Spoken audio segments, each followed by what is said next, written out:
PTC news देख रहे सभी दर्शकों का स्वागत है। मैं सुमन कश्यप आपके साथ हाजिर आपके सामने हरियाणा की तमाम बड़ी खबरों को लेकर। बुलेटिन की शुरुआत करेंगे, लेकिन पहले नजर डालते हैं हेडलाइंस पर। कैबिनेट मंत्री राव नरबीर सिंह ने ली अधिकारियों की बैठक। अधिकारियों पर फूटा राव नरबीर सिंह का गुस्सा। राव नरबीर सिंह ने भ्रष्टाचार के खिलाफ दी कड़ी चेतावनी। कांग्रेसी नेता हरबीर महल के पिता पर जानलेवा हमला। अज्ञात हमलावरों ने हरबिलास पर की फायरिंग। गंभीर हालत में अस्पताल करवाया गया भर्ती। सिरसा के नागरिक अस्पताल में डायलिसिस शुरू। स्वास्थ्य विभाग के एसएमओ ने दी जानकारी। मरीजों के इलाज के लिए 10 बेड की व्यवस्था।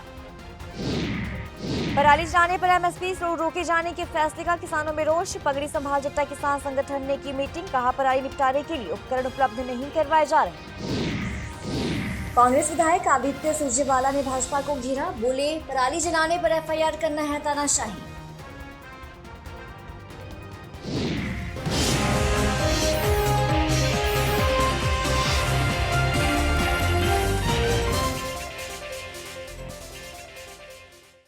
और अब खबरें विस्तार से। हरियाणा सरकार के गठन के बाद गुरुग्राम पहुंचे कैबिनेट मंत्री राव नरबीर सिंह ने व्यवस्थाओं को लेकर अधिकारियों को कड़ी फटकार लगाई। उन्होंने कहा कि अधिकारी वहीं टिकेगा जो काम करेगा। निकम्मे अधिकारियों की गुरुग्राम में कोई जरूरत नहीं है। कैबिनेट मंत्री बनने के बाद पहली बार गुरुग्राम पहुंचे राव नरबीर सिंह ने लघु सचिवालय के कॉन्फ्रेंस हॉल में अधिकारियों के साथ बैठक की। इस बैठक में निगम कमिश्नर के साथ अन्य विभाग के अधिकारियों को भी फटकार लगाई गई। इसके बाद उन्होंने पत्रकारों से भी बातचीत की। जरा सुनिए क्या कुछ कहा कैबिनेट मंत्री राव नरबीर सिंह ने। आज सारे गुड़गांव के आला अधिकारी यहाँ मौजूद थे। मैंने सबसे अपनी तरफ से कहा है कि गुड़गांव को सुंदर और स्वच्छ बनाना है। दिवाली का अवसर है, इस गुड़गांव को अच्छा बनाए। कंक्रीट का जंगल गुड़गांव ना बने, पॉलीथीन मुक्त गुड़गांव हो, ऐसी हमारी कोशिश है। और मुझे उम्मीद है कि सारे अधिकारी इसमें सहयोग करेंगे और दिवाली तक आपको कुछ स्वच्छ गुड़गांव आपको दिखाई देगा। काम कितने होते हैं वो उसके बाद। अभी सरकार आज बनी है, मैं बन के पहली बार आया हूँ। प्रशासन भी इसमें मदद करेगा। आप लोगों का भी समर्थन चाहता हूँ कि जितने मीडिया वाले आप भी प्रचार प्रसार करें कि इस गुड़गांव को सुंदर और स्वच्छ बनाने में आप लोग, आम आदमी की भागीदारी जब तक नहीं होगी, कोई सरकार, किसी भी दल की सरकार हो, वो सारे काम नहीं कर सकती। आम आदमी की भागीदारी इसमें हमें चाहिए। भ्रष्टाचार को लेकर नहीं, भ्रष्टाचार को चर्चा ले गुड़गांव में थोड़ा सा ज्यादा होता है और शहर के बरिश में, तो मैंने कहा थोड़ा सा इसका कंट्रोल करो। वो मैं नहीं कहता कि सब जगह नहीं है भ्रष्टाचार, थोड़ा थोड़ा हो चुका, लेकिन थोड़ा सा कंट्रोल करने की मैंने कोशिश करी। आइंदा आने वाले समय में भी कोशिश करूँगा। अधिकारियों को भेजा जाएगा इंदौर और कोटा। मैं ये कहा कि मैंने पढ़ा है, मैं खुद देख के नहीं आया। इंदौर तो मैं गया, कोटा मैंने देखा नहीं, लेकिन बहुत आदमियों से इन दिनों मैंने चर्चा की। उनने कहा एक बहुत सुंदर शहर है कोटा। तो मैंने कहा कुछ अधिकारियों को मैं जीएमडी या नगर निगम के भेजता हूँ, जो अफसर ठीक काम करने वाले हैं वो देख के आए, उसी तर्ज पे इस गुड़गांव में भी अच्छा काम हो। कैथल से कांग्रेस विधायक आदित्य सुरजेवाला ने भाजपा सरकार पर निशाना साधते हुए कहा कि किसान द्वारा पराली जलाए जाने पर 2 साल तक उसकी फसल एमएसपी पर ना खरीदना और किसान पर मुकदमा दर्ज करना भाजपा सरकार की तानाशाही है। सुने क्या कुछ कहा। ये भाजपा सरकार हमारे सारे किसान साथियों को, और जो हमारी ज़िंदगी है, किसानी खेती की ज़िंदगी, उसे अपराध बनाना चाहती है। 3 काले कानून ये लेके आए थे। वो 3 काले कानून के खिलाफ हमारा पूरा प्रांत, हमारा पूरा भारत खड़ा हुआ।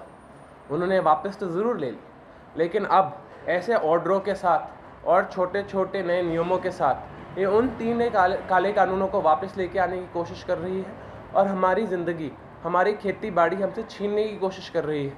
हम पे एफआईआर फाइल करवाने की कोशिश कर रही है और हमें अपराधी बनाने की कोशिश कर रही है। क्यों?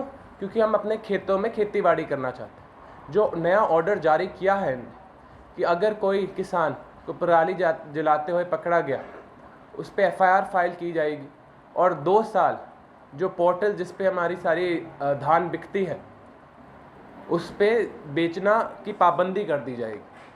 अगर इस ऑर्डर के साथ जो अनेक छोटा किसान है, 1 किले का, 2 किले का किसान, 1 एकड़ का किसान, जो अपनी पूरी ज़िंदगी अपने परिवार को उस ज़मीन से चलाता है, अगले के पास तो पैसे हैं नहीं कि जाके कहीं हैप्पी सीडर लेके आए, सारी पराली बांधे, सारी पराली काटे।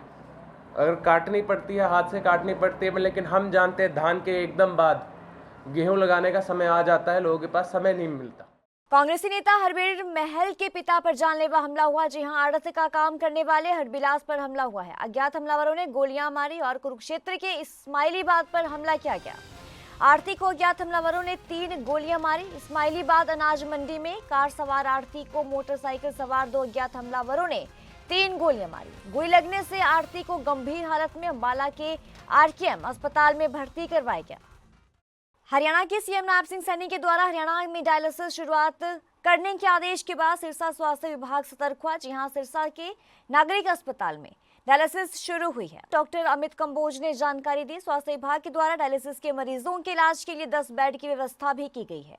पहले दिन 14 मरीजों की डायलिसिस की गई। मरीजों ने सीएम नायब सिंह सैनी का आभार भी जताया। देखो जी, डायलिसिस तो मैं यहाँ पे इसी सेंटर में लगभग 3 साल से करा रहा हूँ, और दिक्कत तो जो पेशेंट के जो होती है वो तो होती है, वो बाकी पैसे भी, खर्चा भी बहुत लगता था, सारा बजट बिगड़ जाता है इससे।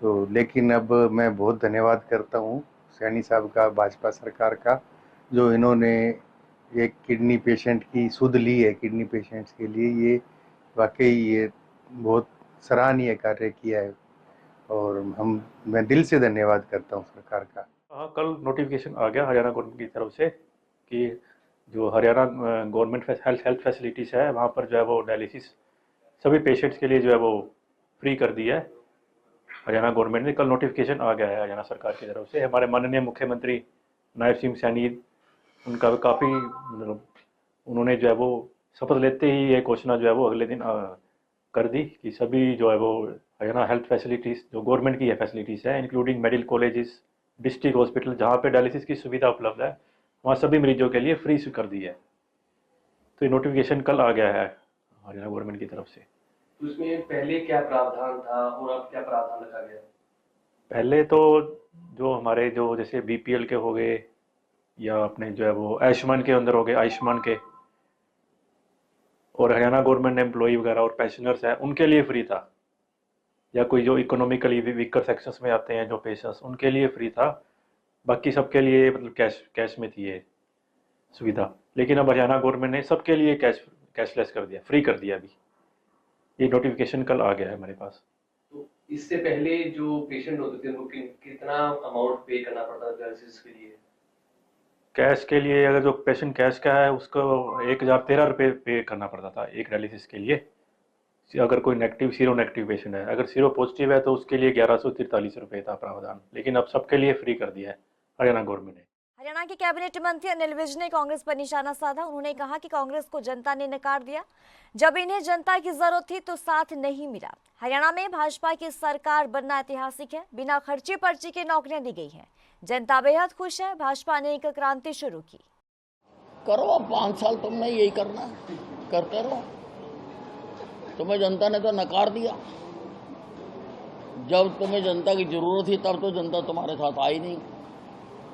तुमने बहुत बहकाया, कई नैरेटिव तय किए, सारे फेल हो गए। तुमने कहा एंटी इनकम्बेंसी है, 6-6 फुट उछल के तुम बोलते थे, और बापू बेटा रोज मुख्यमंत्री बन के सोते थे। लोगों ने नकार दिया। लोगों ने पहली बार प्रो इनकम्बेंसी की सरकार बनाई है। जो 10 साल हमने काम किए, जो हमारे पूर्व मुख्यमंत्री मनोहर लाल जी ने बिना खर्ची बिना पर्ची के नौकरियां दी, उसकी शुरुआत की। आज लोगों के घरों में, एक गांव में व्हाट्सएप पर छप रहा है कि हमारे गांव में इतनी चिट्ठियां आई, हमारे गांव में इतनी चिट्ठियां आई। एक क्रांति रची जा रही है। क्रांति कभी किसी ने सुना नहीं था। नौकरियां लेने के लिए माँ बाप की चप्पलें घिस जाती थी, मंत्रियों के घरों में लाइनें लगाने में, दलालों के पीछे घूमने में। सब खत्म करा हमने, उसी का लोगों ने इनाम दिया हमें। सरकार के द्वारा पराली जलाने के मामले में किसानों के एमएसपी 2 साल के लिए बंद किए जाने के फैसले के विरोध में फतेहाबाद की जाट धर्मशाला में पगड़ी संभाल जट्टा किसान संगठन द्वारा मीटिंग की गई। किसानों ने सरकार के फैसले को लेकर रोष जाहिर किया। किसानों ने ये कहा कि सरकार पराली निपटाने के लिए उपकरण किसानों को उपलब्ध नहीं करवा रही और अगर किसान पराली में आग लगाता है तो उस पर मनमाफिक जुर्माना लगाया जा रहा है। पगड़ी संभाल जट्टा किसान संगठन के प्रदेश अध्यक्ष मनदीप नथवार ने कहा कि अगर सरकार किसी भी किसान के खिलाफ इस प्रकार की कार्रवाई अमल में लाती है तो किसान उसका डटकर विरोध करेंगे। एक पराली वाला बहुत बड़ा इशू है जो फतेहाबाद, जिटवाना, रतिया इस इलाके के अंदर जो पराली वाला तमाम हरियाणा का समस्या, वैसे पूरे हरियाणा की ये समस्या है। एक फरमान जारी कर दिया भी वो मंडी के अंदर एमएसपी पे उनकी फसल नहीं खरीदी जाएगी। ये बिल्कुल गलत है। धान की पराली को आग लगाने के जो कारण, मेन कारण है वो सरकार की नालायकी है, उसके हम मानते हैं, क्योंकि किसान भी नहीं चाहता कि आग लगे। आग लगने से वातावरण दूषित होता है, ये हम सब मानते हैं, मगर सरकार प्रबंध नहीं कर पा रही। पिछले 7-8 सालों से आपने देखा, हमने यहाँ पक्के मोर्चे भी लगाए और किसानों को तो पराली के नाम पे लूटा जा रहा है। तमाम तरह के जो कर्मचारी अधिकारी किसानों से रिश्वत लेने का काम करेंगे। दूसरी बात, धान की खरीद के ऊपर बहुत बड़ा घपला किया जा रहा है। शरेआम तो एमएसपी से कम धान किसान का बिक रहा है। मुख्यमंत्री तो कह रहा था 24 फसलें एमएसपी पे लेंगे और मंडियों के अंदर आप जाके देखो भी 2100 रुपये 2200 रुपये धान बिक रहा है, जो 2320 जिसका एमएसपी है। ये बहुत बड़ा इशू है। साथ ही साथ संगठन को हरियाणा सत्र पर और बढ़ाने के लिए आज मीटिंग के अंदर फैसले किए हैं, जिसमें 6, 7, 8 दिसंबर को राज्य स्तरीय परीक्षण शिविर 3 दिन का जलंधर देशभक्त यादगार हाल में करेंगे। और जो नया साल आएगा, नए साल पर 27 फरवरी को हरियाणा सत्र की एक बहुत बड़ी रैली हिसार के अंदर करेंगे, जिसकी तैयारियां लगातार चलेंगी। अभी लंबा समय है तो गांव-गांव तक जाएंगे, जिसमें हमने 500 से ज़्यादा गाँवों के अंदर नुक्कड़ मीटिंगें, सभाएं करने का फैसला किया है। हरियाणा के पूर्व मुख्यमंत्री भूपेंद्र सिंह हुड्डा ने पराली जलाने को लेकर हरियाणा सरकार के आदेशों पर यह कहा कि किसानों को डराने की कोशिश की जा रही है। किसान पराली कहां लेकर जाएं? उनके पास स्टोरेज की जगह नहीं है। अगर उनके बंडल बनाकर खरीदे जाए, सब्सिडी दी जाए तो ये खेती लाभदायक बनेगी। ये क्योंकि एनजीटी ने कहा पराली से पोल्यूशन, वहाँ एनजीटी ने भी कहा है कि पोल्यूशन केवल पराली से नहीं है, ये तो कुछ ना के बराबर है होता है, लेकिन पराली से नहीं जलाना चाहिए।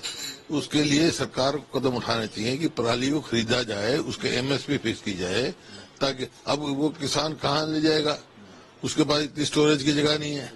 पराली छोटा किसान कहाँ ले जाएगा, उसकी तो सारी जमीन में पराली हो जाएगी। तो या उसके बंडल बना के खरीदा जाए, सब्सिडी दी जाए। इस किस्म के कोर्सिव एक्ट करने से किसान को डराने का प्रयास किया जा रहा है। किसान पहले ही जो है पिटा पड़ा है, उसका मुख्यमंत्री ने कहा 3100 रुपये मिलेगा भाव है, 2100 भी नहीं, 2000 भी नहीं मिल रहा। तो इस किस्म से नहीं, किसान से बात करके खेती लाभदायक बनाए तो पराली का भी जो है एमएसपी फिक्स करके सरकार को खरीद का प्रावधान करना चाहिए और उससे बहुत लाभ हो सकता है, उससे बिजली पैदा हो सकती है, उधर कदम उठाएं।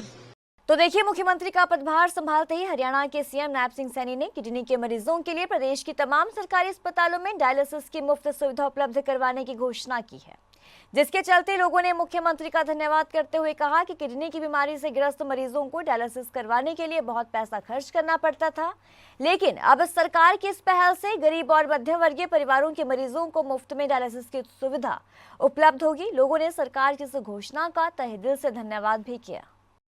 बहुत बढ़िया है, इसके लिए तो क्या कहा जाएगा। देखो, जो पैसे वाले आदमी होते हो तो चलो हॉस्पिटलों में करवा लेते हैं, बाकी जो कमज़ोर आदमी होता है वो सरकारी हॉस्पिटल की पूरी सुविधा लेना चाहेगा। उन्हें एक मुबारकबाद देना चाहते हैं तो उन्होंने दोबारा से मुख्यमंत्री पद की शपथ ली है। दूसरा शपथ लेने के बाद एक अच्छा काम ये किया है कि डायलिसिस का, जिससे कि यह है कि ये गरीब लोगों के लिए बहुत बेनिफिट का काम हुआ है, उनके बहुत आसान हो गया एक डायलिसिस कराना। पहले निम्बर्ग था, लिमिटेड एक तनख्वाह होती थी जिसमें डायलिसिस कराना संभव था।